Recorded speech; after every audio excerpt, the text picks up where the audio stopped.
జై శ్రీరామ్. జీవితమంతా పోరాటాలతోటే ఉన్న ధర్మాన్ని స్వాభిమానాన్ని విడనాడని ధీర ద్రౌపది రాజకుటుంబంలో పుట్టి జగదేక వీరులైన 5 భర్తలు ఉండి కూడా ఘోర అవమానాలను పొందింది ఆమె. బంధుమిత్రుల ముందు వస్త్రం లాగిన దుశ్శాసనుడు వాడొకడు. అన్నవరసై ఉండి కూడా అపహరించిన దుస్సల భర్త అయిన జయద్రథుడు వాడు ఒకడు. భర్తల ఎదుటే కాళ్ళతో తన్నిన కీచకుడు వాడొకడు. ఆదమరిచి నిద్రిస్తున్న 5 బిడ్డల ఆయువు తీసిన వాడొకడు. ద్రోణాచార్యుడి పుత్రుడు అశ్వత్థామ కదా. ఉపపాండవులను చంపేశాడు కదా అశ్వత్థామ. మరొకడు. ఇలా తన చుట్టూ ఉన్నవారు రాబందుల్లా ప్రవర్తించినా కూడా ఎవరి ముందు మోకరిల్లలేదు ద్రౌపదమ్మ. తప్పు అనిపించినప్పుడు కట్టుకున్న భర్తలను కూడా నిలదీసి తన వ్యక్తిత్వాన్ని ఆత్మగౌరవాన్ని నిలబెట్టుకుని ఉత్తమరాలు ద్రౌపది తల్లి. దైవాన్ని విశ్వసిస్తూనే మానవ ప్రయత్నానికి పెద్దపీట వేసింది ద్రౌపదమ్మ.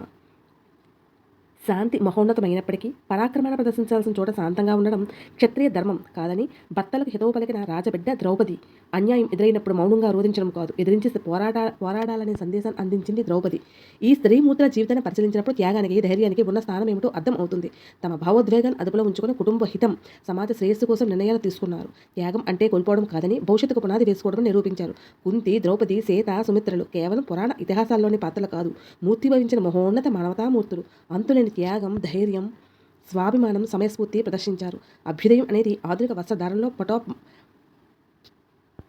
పటాటోపంలో కాదు, ఆదర్శపరమైన లక్షణాలు పుడుకుపుచ్చుకోవడంలో, ఔన్నత్యాన్ని పెంచుకోవడంలో ఉంటుంది. వారిని స్ఫూర్తిగా తీసుకుని ఆత్మాభిమానాన్ని నిలబెట్టుకుంటూ ధైర్యంగా సాగుదాం.